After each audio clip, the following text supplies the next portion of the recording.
Welcome back, hole stoppers. Well, we ain't putting no fingers in no leaky dam. We are plugging up anthills to stop the swarm from overwhelming our forces in this another deployment of the Earth Defense Force of 2017. In this episode, we are going back to the underground in the extermination missions. We are the exterminator. We could be the Orkin guy. We could be the big blue bug. But we're going to be a big flippin' problem for these Ravagers because we've had just about enough of these mother flippin' Ravagers on our mother flippin' planet. Okay, so the Buffalo G3 shotgun supposedly has an effective range of 150 meters. I don't believe that that's the case, although it also supposedly has got really tight clusters. If it has tight clusters, then that would actually make it really good at fighting boss monsters. The giant bugs are becoming more aggressive. It appears they have dug out a new nest and are beginning to reproduce. We cannot allow them to increase their numbers any further. We need to once again go underground and exterminate the giant bugs once and for all. The advanced aim is to enter the tunnel and secure the area. You said that we were done with underground tunnels, Mr. Cloud. Well, the ones that were called, what, Descent? Yeah, there were 5 Descent missions. Like, oh, please let this be the last one. Please. I'm scared of the dark. Yeah, look at that. We finally got 1,000 health units. Although we also are apparently doing this mission alone. Oh, yeah, you're right. That is a good point. Confirms that we are alone on this mission. That we will be the only target if we should fall off of the platform here. So don't fall off of the platform, because only by line of sight that these spider webs, although clipping through the floor as though we are playing some kind of Fortnite mod, have no effect unless they could touch us. Kinda makes you wish you brought some explosives now, doesn't it? I don't Actually, know. no, explosives will not be very effective.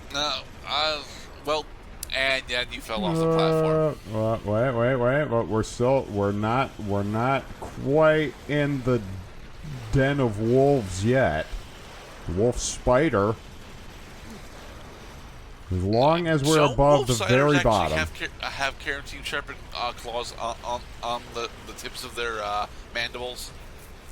I mean, they do get pretty ferocious. I mean, after all, they do have to be able to break open those exoskeletons on their prey and suck out their innards. Nature's awesome, man. So I am liking how closely clustered the shotgun blasts for the G3 actually are. Buffalo G3, I can fire till eternity. And I'm noticing that it doesn't actually have that much of a spread after firing, which is one of the problems that most shotguns end up tending to suffer from. It effectively shoots a cone of pellets, and that cone is relatively stable. So once again, we had applied the exclusive upgrade for the basic shotgun in Resident Evil 4. Completely turns off damage fall off for your shotgun for the rest of the game. Want to shoot him in the head from clear a mile away? Go for it. Want to inflict damage on the boss without getting anywhere near his ugly face or his stupid old man body odor? Go for it. But you can't inflict a time paradox on them, right? Because that is a thing exclusive to Metal Gear Solid 3. Well, you travel back in time and preclude the events that made possible your fight in the first place?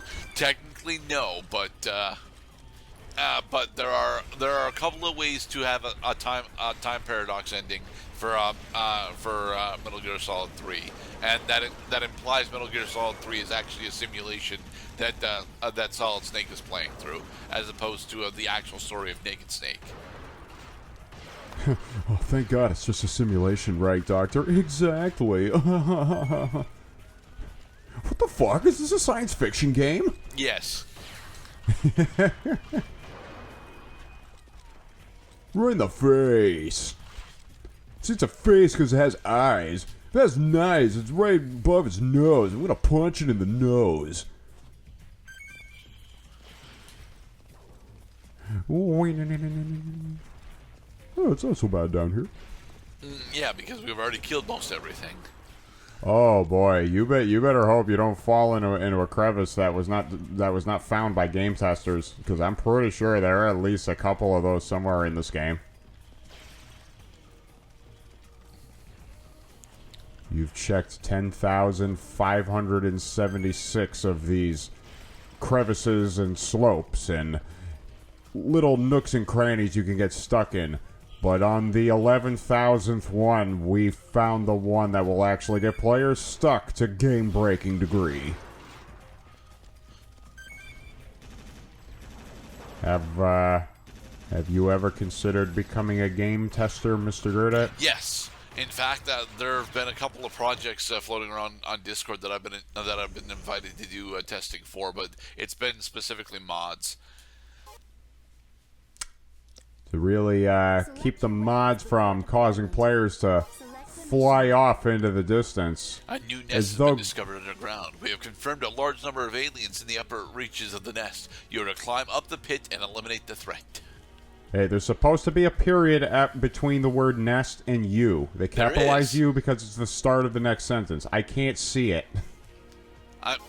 You know what? It was just my vision being blurred. You're right.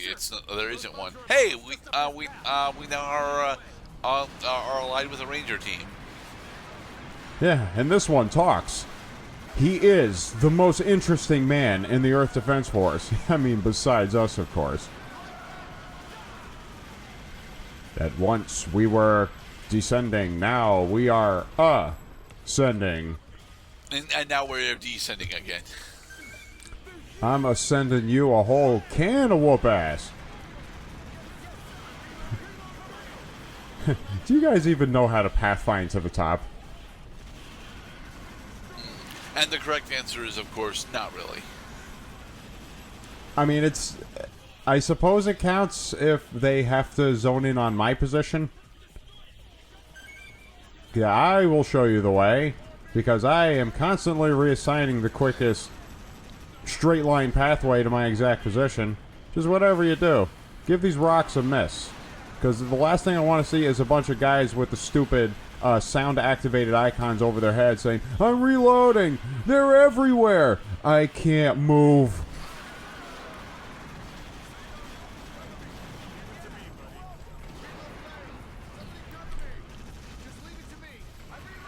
What a well-balanced assault rifle this AF-17. So much so that I immediately went from the first mission of this video to the second mission of the video without changing my weapon loadout. Yeah. Old reliable.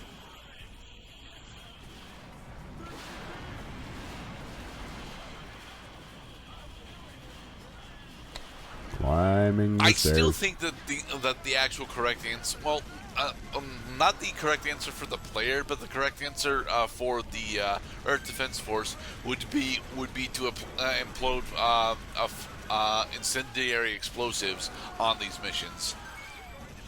Right, which is a solution that you've mentioned more than once, is why don't we just, like, flush out this whole mess with explosives or acid or fire, you know, just take care of the problem. Well, how do we know that the goose is cooked? How do you know that the turkey doesn't need another couple hours in the oven before you pull out the electric little meat-cutting saw that, like some people I've seen use in order to carve their turkeys for Thanksgiving? Usually by already having two energies attached to the turkey, Mr. Cloud. Consumption of resources, Mr. Gerdet.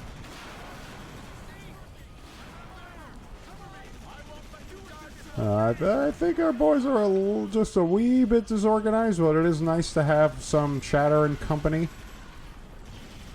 Because while it is dark to see, my ears are impeccably working.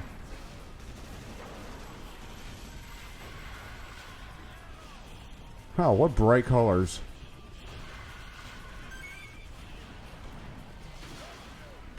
It does make a nice contrast effect because this whole time when you attack these things or they attack you, they're spewing bright green, radioactive, orange, and neon. But down here, because it's dark, now the contrast of the high effulgent lights comes in full display. Something that might be lost while you're playing in the daylight.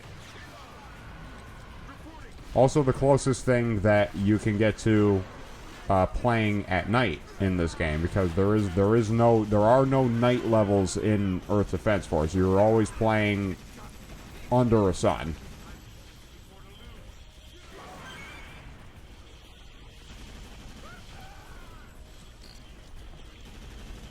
Well, there goes one of our interns. He's just been killed. I'll carry on in your stead, brother. I can't do that right now. I'm dead.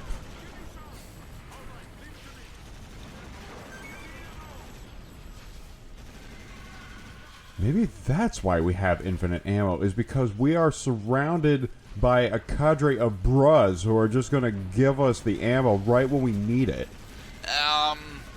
Probably not. I mean, it's not like these guys are actually part of our bro force or anything. Oh, bro force, that's another game where you get infinite ammo.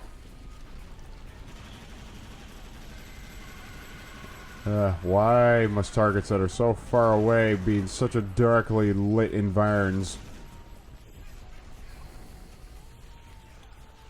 I'm the captain now. Oh, I'm dead. I'm the captain now. Oh, I'm dead. I guess I am my own captain now. Which, in the world of Dark Souls, would mean that very specifically you start to go hollow very quickly. Hollow.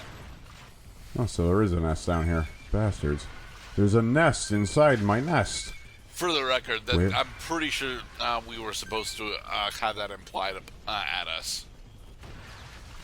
Yeah, watch the wording of the mission details carefully. If they use the word nest, you're probably looking for a spawn zone. Right. You're most likely to run out of teammates on missions where they have these anthills as the spawn zones. Further complicating the matter, we began this mission at the very bottom, and now, in order to plug up the holes, you have to climb to the top. If it was the other way around, and we started from on high, and we had to descend to each of the nests, we would be... Not only would we have eyes in position to plug up the holes more quickly, you would very swiftly shut down the enemies before they take out your entire team, as they've done now.